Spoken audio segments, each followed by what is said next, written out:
Dan menurut saya itu berjalan secara alami aja, nggak ada yang menjadi menonjol sampai menjadi mengganggu pusat pemerintahan Presiden Prabowo, nggak ada gitu loh. Makanya karena saya nggak tahu ada statement itu atau tidak, bisa iya bisa tidak, tapi bisa dibuktikan. Presiden Prabowo katanya nih pernah curhat, ya saya nggak tahu bisa disampaikan atau tidak. Saya dulu nggak recokin orang loh, kalau saya sedang nggak berkuasa, nggak ganggu loh. Ya kan? Walaupun saya kalah kan gitu. Ini bisa iya bisa tidak ya, ada statement itu atau tidak. Tapi kan, itu kan sebenarnya udah pesan. Pemberitaan dia lebih besar daripada yang sedang berkuasa. Nanti Bazarnya ngomong, ya ngapain Anda salahin Jokowi? Dia diambil berita, apa yang cuma Jokowi cebok aja nggak masuk beritanya, nggak diviralkan sekarang. Mereka memang pusat dari gratifikasi, pusat dari epicentrum gelombang popularitas itu kan. Yoga aja dia dimasukin berita, ya. Yoga gitu. Saya udah terjun, air terjun itu sudah begini, saya nggak ada naik berita kan. Udah mandi saya pakai sepeda itu. Ini yoga aja dia di Ratapan Solo naik beritanya. Headline lagi, berita mainstream lagi.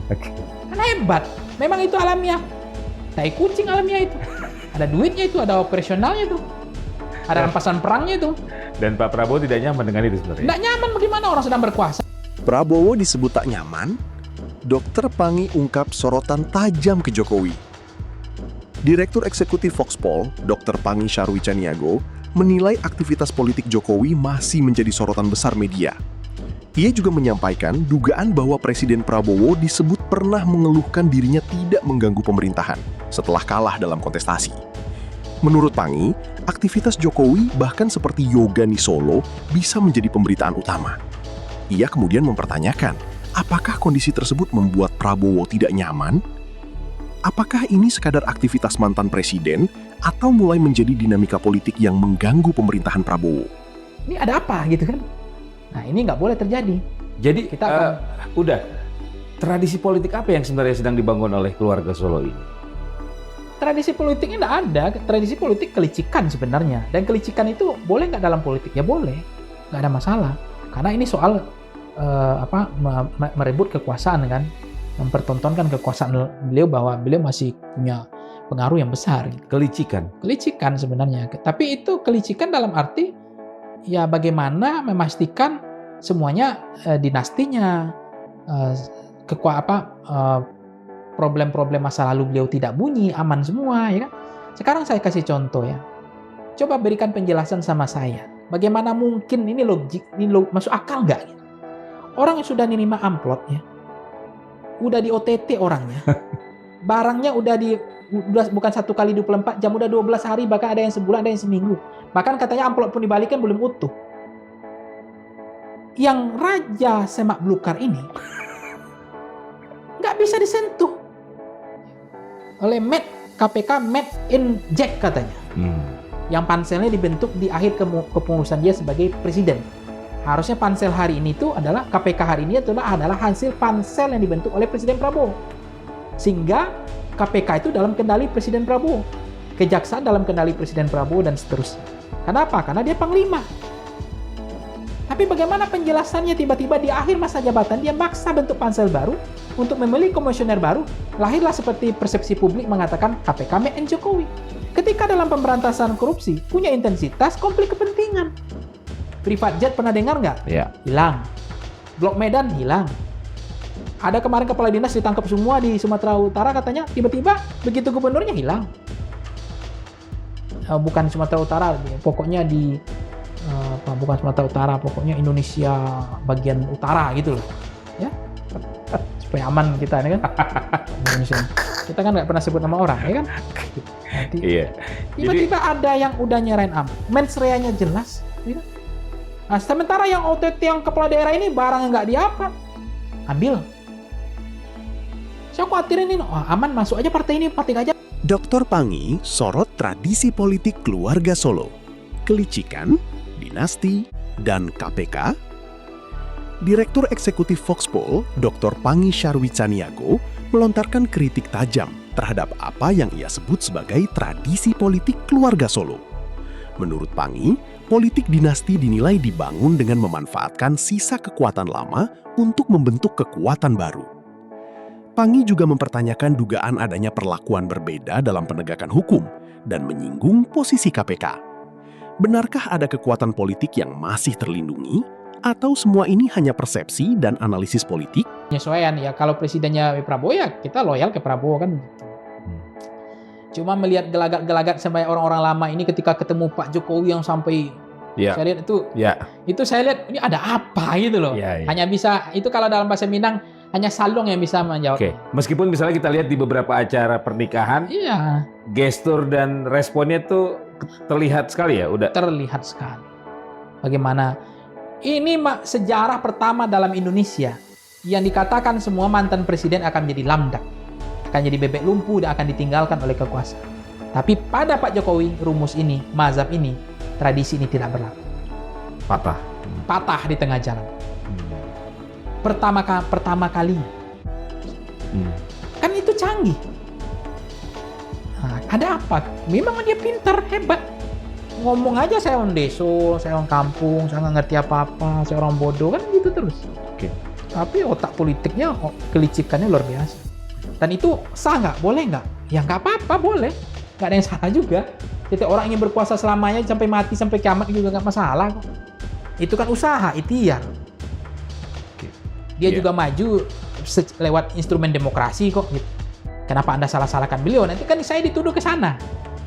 Dr. Pangi, Jokowi patahkan tradisi mantan presiden. Bebek lumpuh tak berlaku. Direktur Eksekutif Foxpol, Dr. Pangi Syarwi Caniago, menilai Jokowi berbeda dari pola yang selama ini terlihat pada mantan presiden. Menurut Pangi, mantan presiden biasanya perlahan kehilangan pengaruh politik setelah meninggalkan kekuasaan. Tetapi pola itu dinilai tidak terlihat pada Jokowi. Pangi bahkan menyebut tradisi mantan presiden menjadi bebek lumpuh seolah patah di tengah jalan. Mengapa pengaruh politik Jokowi dinilai masih begitu kuat setelah tidak lagi menjabat sebagai presiden? Jokowi ini. Dan belum pernah dilakukan oleh mantan presiden sebelumnya. Iya, problemnya coba tunjukkan sama saya, ada nggak dalam sejarah mantan presiden yang sibuk belusukan seperti ini, ya, yang justru mengganggu algoritma kerjanya pemerintah, gitu kan? Nah, kan yang beliau rindukan nanti kan adalah bahwa kan sebenarnya pesan beliau sederhana, saya itu lebih dicintai rakyat loh dibanding presiden sekarang gitu. Saya masih dirindukan loh. Saya punya basis massa yang nggak main-main. Kan itu pesan beliau ingin sampaikan. Kalian yang sebelumnya menghina, memaki saya, ternyata yang merindukan saya masih banyak gitu. Cek ombaknya, testing the waternya kan begitu. Pesan itu ingin munculkan selain memang tadi bonusnya adalah bagaimana memastikan Gibran tetap menjadi presiden atau wakil presiden, dan PSI lolos menjadi partai yang diperhitungkan ke depan sebagai berarti kekuatan itu politik. bagian dari upaya untuk menopang Gibran di 2029. Iya, tidak ada pilihan.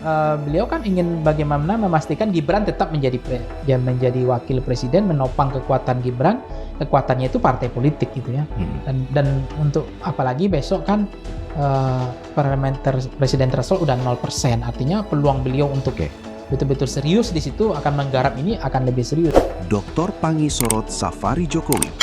Ada agenda politik untuk Gibran dan 2029?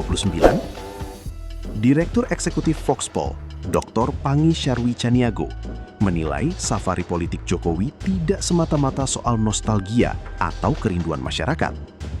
Menurut Pangi, aktivitas tersebut bisa dibaca sebagai upaya menjaga kekuatan politik Gibran menuju peta politik 2029, sekaligus memperkuat posisi PSI.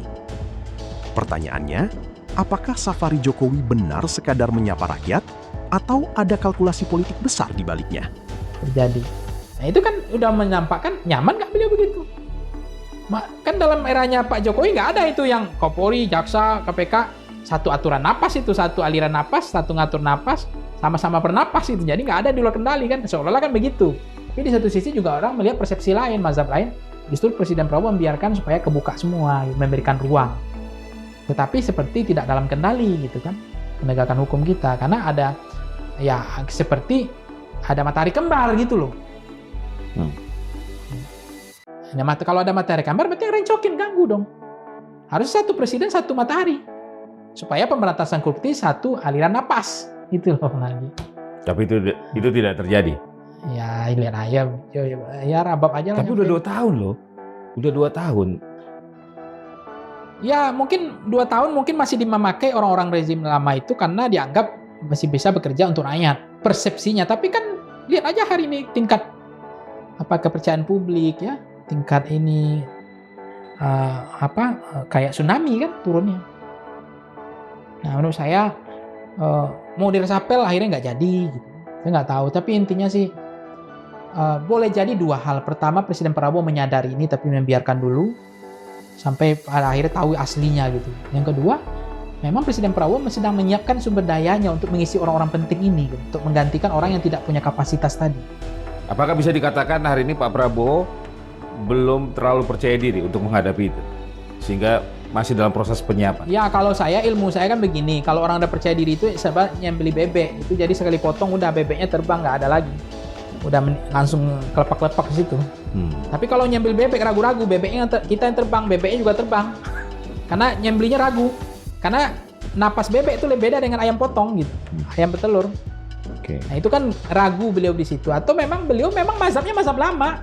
Beliau orangnya baik, Presiden Prabowo nggak mau terpecah belah. Beliau ingin semua kekuatan bisa disatukan. Dia merangkul semua lawan-lawan politik, merangkul semua kekuatan oposisi. Beliau ingin Indonesia itu merah putih, semangatnya bersama. Tapi apa iya dalam politik begitu? Tapi kalau lawannya licik, bahaya kan? Itu kan problemnya kan di situ. Kalau syukur baik semua. Kalau kemudian di tengah itu dimanfaatkannya, sisa-sisa itu dibangunnya kekuatan baru, karena tidak dimatikan kekuatannya, ruang-ruang tadi itu dimanfaatkan, kemudian muncul dibangun kekuatan baru, kemudian yang kekuatan inti kan bisa kempas itu. Kalau orang berkuasa kan ada kekuasaan lama tuh bunting semua. Dr. Pangi sorot matahari kembar di pemerintahan Prabowo. Direktur Eksekutif Foxpol, Dr. Pangi Syarwicaniago, mempertanyakan apakah seluruh kekuatan politik dan penegakan hukum saat ini benar-benar berada dalam satu kendali Presiden Prabowo.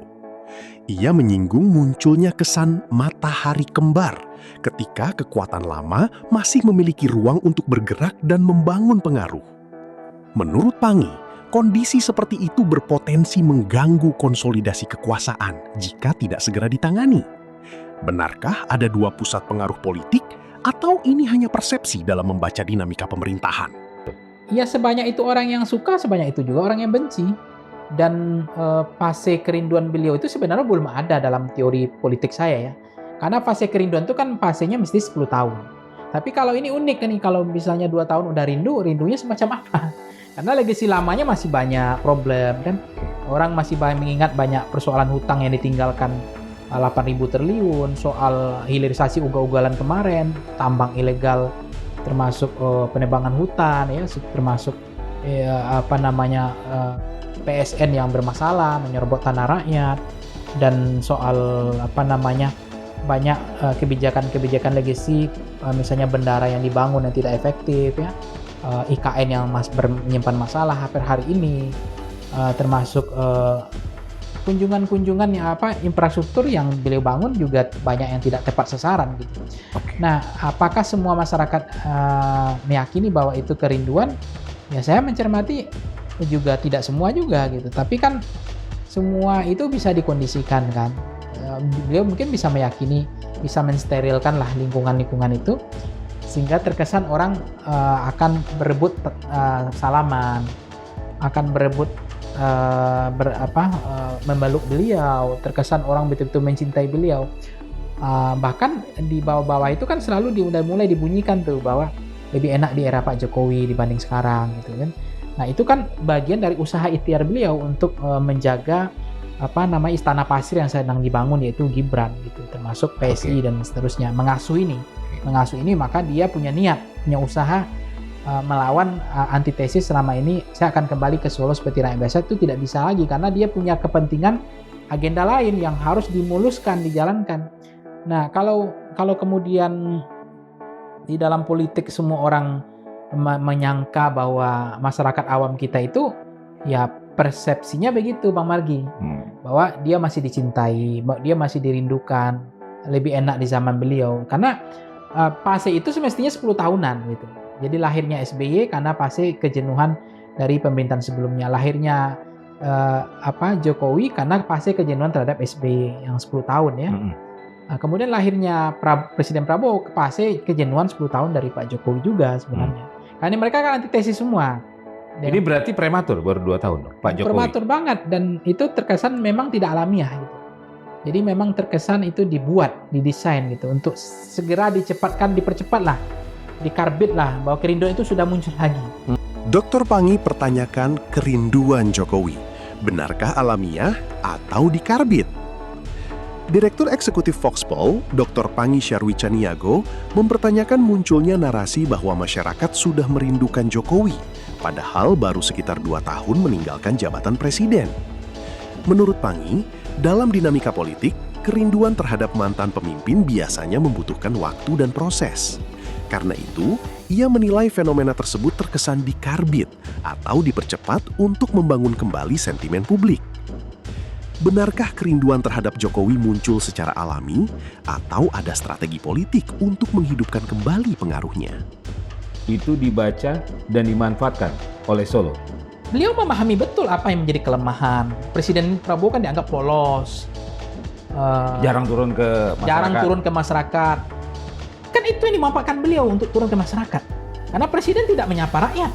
Presiden tidak turun. Bahkan presiden lebih parah dulu sebelumnya. Saya udah ingatkan, ternyata presiden dengar. Hentikan kunjungan yang tidak prioritas ke luar negeri. Karena itu akan merusak. Karena Gus Dur jatuh karena sering kunjungan ke luar negeri. Akhirnya dia dengar nih. Itu kan menurut saya jangan-jangan nggak ada yang ngingatin tuh. Justru disuruh terus Pak, ke luar negeri. Saya keliling Indonesia aja terus Pak. Ini kan desain tak alamiah ini. Serius ini. Siapa yang melakukan ya nggak tahu. Karena saya nggak bisa nanti dituduh membuktikan orangnya. Tapi dalam politik itu tidak ada yang alamiah. Ada gerakan, ada operasinya, dan ada desainnya, ada otak intelektualnya. Jangan anggap main kunjungan di sini presiden nggak berhenti kunjungan ini keluar negeri terus. Ini yang wakilnya kunjungan terus, menyapa rakyat terus. Itu dahsyat loh, nggak bisa dianggap remeh itu. Dengan suprastrukturnya yang memadai, dia sebagai wakil presiden, rajanya juga kunjungan, ya kan, anaknya juga kunjungan, keliling Indonesia terus menyapa, menyalami rakyat, say hello, menyerap aspirasi. Masyarakat awam kita ini, dia pendidikannya lemah. Yang tamatan kuliah itu hanya 0,0 sekian. Total yang pendidikan tinggi Indonesia hanya 13%. 80% masyarakat awam yang mudah ditembakkan dengan pencitraan. Buktinya apa? Orang berenang-berenang aja elektabilitasnya tinggi sekarang. Orang yang ngasih amplop mau naik sepeda, habis itu goyang-goyang, kamu naik ke Alphard, naik elektabilitasnya. Ya kan? Tiba-tiba memunculkan empati, sedih melihat enggak, ini bukan kebijakan, bukan program. Dr. Pangi, Jokowi unggul menyapa rakyat. Prabowo perlu waspada? Direktur Eksekutif Foxpol, Dr. Pangi Syarwicaniago, menilai gaya komunikasi dan intensitas Jokowi menyapa masyarakat menjadi kekuatan politik yang sulit diabaikan. Sementara itu, menurut Pangi, Prabowo dinilai lebih jarang turun langsung menyapa rakyat. Safari politik Jokowi pun disebut memiliki potensi membangun kembali sentimen dan elektabilitas politik. Jika pola ini terus berjalan, apakah pengaruh Jokowi justru semakin kuat saat Prabowo sedang berkuasa? Terima kasih sudah menonton. Jangan lupa like, komen, dan subscribe. Sampai jumpa kembali.